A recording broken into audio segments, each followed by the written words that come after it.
Hello everyone, आज की video में अपन कवर करने वाले हैं टूल्स ऑफ फिस्कल पॉलिसी। इससे पहले वाली वीडियो में अपन ने objective of fiscal policy cover किया है, effects of fiscal policy cover किया है, फिस्कल पॉलिसी क्या होती है वो सब अपन ने देख लिया है। अगर आपने वो वाली वीडियोस नहीं देखी हो तो आप आई कार्ड पर जाकर चेकआउट कर लेना, आपको वो वीडियोस वहाँ पे मिल जाएगी। तो मेरा नाम है दिव्यांशु शर्मा, मैं यूजीसी नेट क्वालिफाइड हूँ और आपको इस चैनल पे क्लास 11th इकोनॉमिक्स से लेकर के मास्टर्स इन इकोनॉमिक्स तक की सारी वीडियोस मिल जाती है। और वीडियोस हमेशा मंडे को, वेंसडे को और फ्राइडे को अपलोड होती है। चैनल को सब्सक्राइब कर देना और बेल आइकन भी दबा देना ताकि आगे आने वाली वीडियोस की नोटिफिकेशन आपको टाइम टू टाइम मिल सके।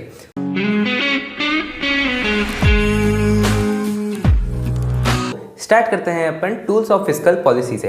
टूल्स ऑफ फिस्कल पॉलिसी यानी फिस्कल पॉलिसी कौन कौन से टूल्स यूज करती है, कौन कौन सी चीजें यूज करती है पॉलिसी बनाने के लिए, यानी मार्केट में कंट्रोल करने के लिए। किसको? इन्फ्लेशन को, अलग अलग चीजों को, कोई भी ऑब्जेक्टिव है उसको फुलफिल करने के लिए कौन कौन सी चीजें यूज करती है। तो अभी तक अपन दो चीजें देखते हुए आ रहे हैं, टैक्सेशन और गवर्नमेंट स्पेंडिंग यानी पब्लिक एक्सपेंडिचर।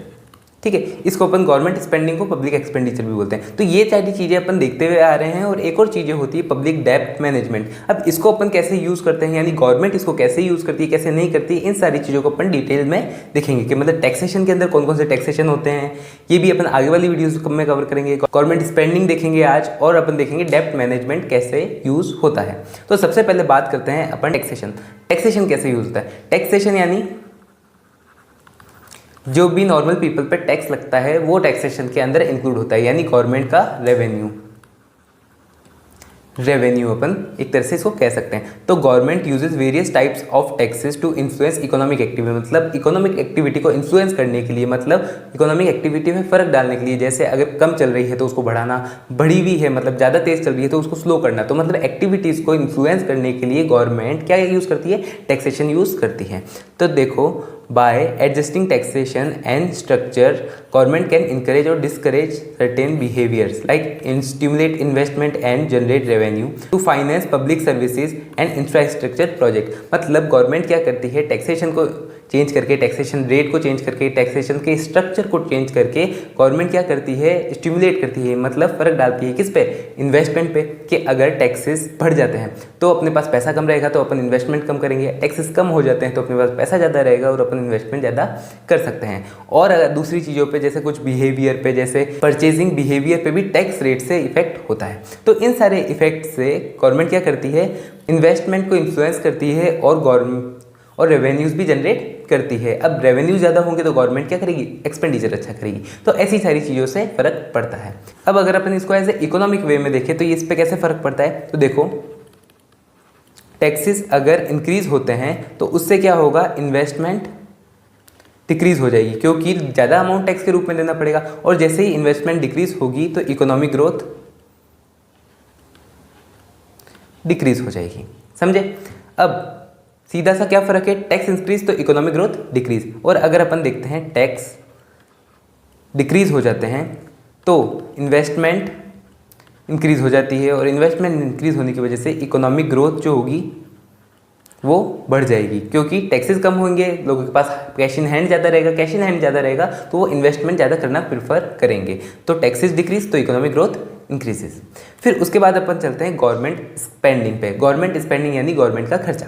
गवर्नमेंट खर्चा यानी पब्लिक एक्सपेंडिचर। ठीक है, on goods and services, transfer payments and capital investment can directly impact the economy. मतलब जैसे गवर्नमेंट स्पेंडिंग कौन कौन सी हो सकती है? जैसे किसी कोई भी गुड्स एंड सर्विसेज पे एक्सपेंडिचर करना, और अपन कह सकते हैं ट्रांसफर पेमेंट देना और कैपिटल इन्वेस्टमेंट करना। ये सब क्या करती है? ये डायरेक्ट इम्पैक्ट करती है इकोनॉमी पे। अब वो कैसे करती है? जैसे देखो, अगर लोगों को पेंशन दी जा रही है, ट्रांसफर पेमेंट दी जा रही है, गुड्स एंड सर्विसेज पे खर्चा हो रहा है, तो मतलब इकोनॉमी में पैसा इंक्रीज हो रहा है, मतलब इकोनॉमी के अंदर जो मनी है वो इंक्रीज हो रहा है। अब अगर इकोनॉमी में मनी इंक्रीज होगा तो उससे क्या होगा?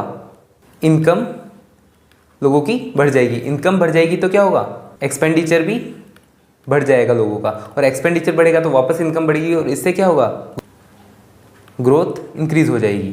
ठीक है, और अगर वैसे ही इकोनॉमी में अगर मनी डिक्रीज हो जाता है तो उससे इनकम डिक्रीज हो जाएगी। इनकम डिक्रीज होने से एक्सपेंडिचर भी कम होगा, एक्सपेंडिचर कम होने से ग्रोथ ग्रोथ डिक्रीज हो जाएगी। ठीक है, तो by allocating fund to specific sector में फंड एलोकेट करने की वजह से, कुछ प्रोग्राम्स लाने की वजह से, तो गवर्नमेंट क्या करती है, स्टिमुलेट करती है इकोनॉमिक ग्रोथ को और जॉब्स भी क्रिएट करती है। अब जैसे देखो, इकोनॉमी में मनी सप्लाई बढ़ा तो उससे इनकम बढ़ी, और इनकम ऐसा भी हो सकता है कि नई जॉब्स भी क्रिएट हो सकती है, क्योंकि मार्केट में पैसा जाएगा, डिमांड ज़्यादा होगी तो वर्कर्स ज़्यादा रखने पड़ेंगे तो जॉब्स भी इंक्रीज हो जाएगी। तो ये दो फर्क पड़ता है, इनकम भी इंक्रीज हो सकती है, जॉब्स भी इंक्रीज हो सकती है। तो मतलब मनी सप्लाई बढ़ेगा, मार्केट में पब्लिक एक्सपेंडिचर बढ़ेगा, तो क्या होगा, इकोनॉमिक ग्रोथ होगी, और अगर कम होगा तो इकोनॉमिक ग्रोथ नहीं होगी, डिक्रीज हो जाएगी, ऐसे अपन मान सकते हैं। फिर पब्लिक डेप्थ कैसे यूज होता है, अगर पब्लिक डेप्थ यानी लोन, अगर पब्लिक एक्सपेंडिचर ज़्यादा होता है पब्लिक रेवेन्यू से, यानी अपन ऐसे इधर मानते हैं पब्लिक रेवेन्यू यानी टैक्सेशन लेते हैं, यहाँ पे टैक्सेशन से अगर ज़्यादा होता है तो अपन को खर्चा करने के लिए एक्स्ट्रा पैसे की जरूरत होगी, एक्स्ट्रा मनी की जरूरत होगी। मतलब अगर एक्स्ट्रा मनी की जरूरत होगी तो वो कहाँ से फुलफिल होगा, लोन लेने से होगा। तो लोन लेना पड़ेगा, कि यानी अगर पब्लिक एक्सपेंडिचर ज़्यादा होता है टैक्सेशन से तो अपन को लोन लेना पड़ता है, और इसका उल्टा होता है, अगर पब्लिक रेवेन्यू ज़्यादा है पब्लिक एक्सपेंडिचर से, अपन तो लोन क्या करेंगे, लोन डिक्रीज कर देंगे, चुका देंगे, ऐसा अपन मानते हैं। तो government often borrow money to finance budget deficit और फंड इंफ्रास्ट्रक्चर प्रोजेक्ट्स, मतलब इंफ्रास्ट्रक्चर प्रोजेक्ट पे भी पैसा डालने के लिए गवर्नमेंट क्या करती है, कभी कभार लोन ले लेती है। ठीक है, तो अपन ने देख लिया क्या क्या चीज़ें होती है। सबसे पहले अपन ने देखा टैक्सेशन लगाने की वजह से इकोनॉमिक ग्रोथ डिक्रीज हो जाती है, अगर ज़्यादा टैक्स लगेगा तो, अगर कम टैक्स लगेगा तो उससे क्या होगा, इकोनॉमिक ग्रोथ बढ़ेगी, इन्वेस्टमेंट ज़्यादा होगा। फिर उसके बाद अपन ने देखा पब्लिक एक्सपेंडिचर अगर ज़्यादा होगा, मार्केट में मनी सप्लाई ज़्यादा होगा तो उससे क्या होगा, इकोनॉमिक ग्रोथ बढ़ेगी, इनकम ज़्यादा बढ़ के और जॉब ज़्यादा क्रिएट होके। और उसके बाद अगर इकोनॉमी में मनी सप्लाई कम हो जाएगा तो उससे क्या होगा, इन्वेस्टमेंट कम होगा, इनकम कम होगी, और उससे क्या होगा, इकोनॉमिक ग्रोथ डिक्रीज होगी। फिर उसके बाद अपन चले पब्लिक डेप्थ पे। पब्लिक डेप्थ का सिर्फ सीधा सा रोल है, अगर पब्लिक एक्सपेंडिचर ज़्यादा हो रहा है, गवर्नमेंट की इनकम कम हो रही है, तो उसको फाइनेंस करने के लिए क्या लेगी, गवर्नमेंट लोन देगी। और उसके अलावा कोई अगर इंफ्रास्ट्रक्चर प्रोजेक्ट्स है, कोई इंपॉर्टेंट प्रोजेक्ट है, उसके लिए भी क्या कर सकती है, गवर्नमेंट लोन ले सकती है। तो होप आपको ये वीडियो समझ में आई होगी, अच्छी लगी होगी। अगर आपको ये वीडियो समझ में आई हो, अच्छी लगी हो तो वीडियो को लाइक कर देना, चैनल को सब्सक्राइब कर देना। कोई भी डाउट हो, क्वेश्चन हो तो आप कमेंट बॉक्स में इजीली पूछ सकते हैं। अपन मिलेंगे नेक्स्ट वीडियो में। Thanks for watching.